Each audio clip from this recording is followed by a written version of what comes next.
So at that point, I had no idea how to sell a business. It was the most daunting task as a business owner I think I've ever encountered.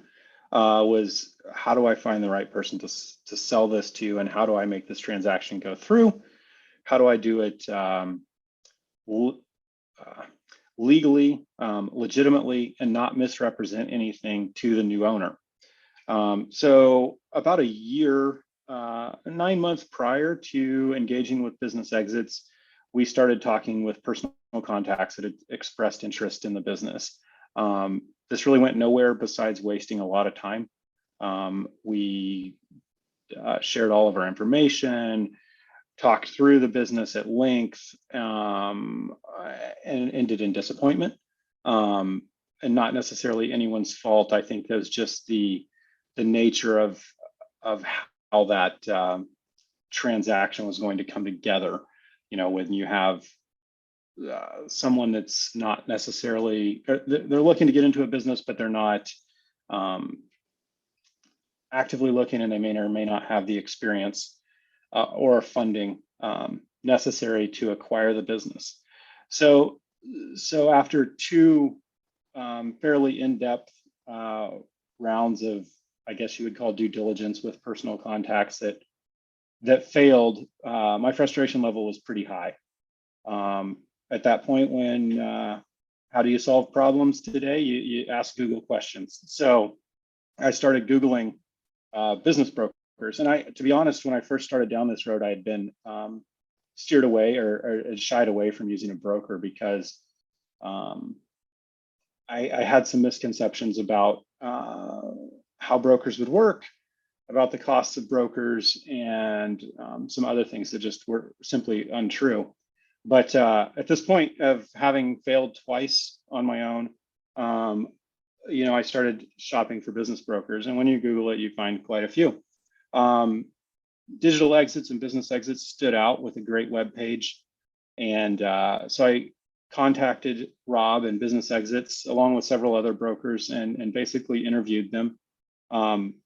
Business Exits, Digital Exits stood head and shoulders above everyone else. It was pretty obvious to me anyway, early on in the first phone call that we would do well together. So I decided to, my partner and I decided to go down this road and to engage a broker. And at the early stages, it was like, well, what do we have to lose? We don't have any other prospective buyers.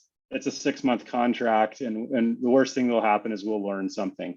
It's not like we can be forced into some type of deal that's bad for us. And that's when the tide really changed, and things started to take on a much more professional format. We, through the help of at Digital Exits, we were able to market the business professionally, and the timeline that Rob laid out when we originally signed the contract, as far as, okay, we're going to list your business on this day. It was about 6 weeks after we signed the contract was the date we targeted to list the business. I believe it was February 1st. So during that 6 weeks, we worked on documentation and getting the business ready to market. He told us we would take 10 to 15 buyer calls in the month of February. We'd have multiple offers in the first couple of weeks of March. We'd have a signed contract in the late March, and we'd close in the end of April. He hit every single one of those dates within a week, which really, as a business owner selling a business for the first time, the fact that timeline, and I know it doesn't necessarily work every time, but the fact that timeline fell like it did, it really removed a lot of the anxiety as a seller, because it's like, okay, well, we hit that target, we hit that target, this is all going, this is really going to happen type thing. And we all obviously knew there was risk, but the fact that we kept hitting those targets really started to remove anxiety, because going into the relationship, it's trust but verify. So that verification kept coming, and by the end, we really knew that what Rob said was going to happen was going to happen most likely, and it did.